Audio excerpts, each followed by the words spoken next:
Hello friends, அஸ்ஸலாமு அலைக்கும். Welcome to RMZ சமையல். இன்றைக்கி நம்ம சேனலில் ரொம்பவே டேஸ்டியான முந்திரி பக்கோடா செய்ய போகிறோம். இப்போ வாங்க எப்படி செய்கிறதுன்னு பார்க்கலாம். முந்திரி பக்கோடா செய்கிறதுக்காக இது மாதிரி ஒரு அகலமான பாத்திரம் எடுத்திருக்கேன். அதில் 1 டேபிள் ஸ்பூன் சால்ட் உப்பு போட்டுக்கலாம். இது கூட 1/2 டேபிள் ஸ்பூன் பெருங்காயத்தூளும் போட்டுக்கோங்க.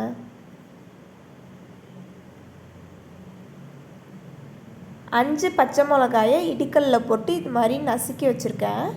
அதை சேர்த்துக்கலாம். இது கூட 25 கிராம் இஞ்சியை தோல் நீக்கிட்டு நசுக்கி வச்சுருக்கேன். அதை போட்டுடலாம். 75 கிராம் சின்ன வெங்காயத்தை இது மாதிரி நசுக்கி வச்சுருக்கேன். அதையும் சேர்த்துடலாம்.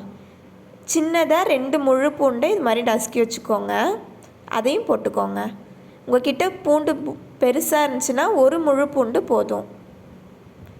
இது கூட 2 கொத்து கருவேப்பிலையை இது மாதிரி பொடி பொடியாக நறுக்கி வச்சுருக்கேன். அதையும் சேர்த்துடலாம். 1 கைப்பிடி மல்லி இலையும் பொடி பொடியாக நறுக்கி போட்டுக்கோங்க. இது கூட 75 ml ஆயில் சேர்த்துக்கலாம். 2 டேபிள் ஸ்பூன் நெய்யும் சேர்த்துக்கோங்க. கூட 75 ml தண்ணி ஊற்றிக்கலாம். தண்ணி முந்திரி ஊற வச்ச தண்ணியை சேர்த்துக்கோங்க. இப்போது இது எல்லாத்தையும் நல்லா மிக்ஸ் பண்ணி கொடுத்துக்கலாம். ஃபஸ்ட்டு உப்பு பெருங்காயத்தூள் எல்லாம் சேர்த்து நல்லா கரையிற மாதிரி மிக்ஸ் பண்ணி கொடுத்துட்டு அப்புறம் எல்லாத்தையும் சேர்த்து கலந்து விட்டுக்கோங்க. 150 கிராம் உடச்ச முந்திரி இது மாதிரி பாதி பாதியாக உடச்ச முந்திரி எடுத்துக்கோங்க.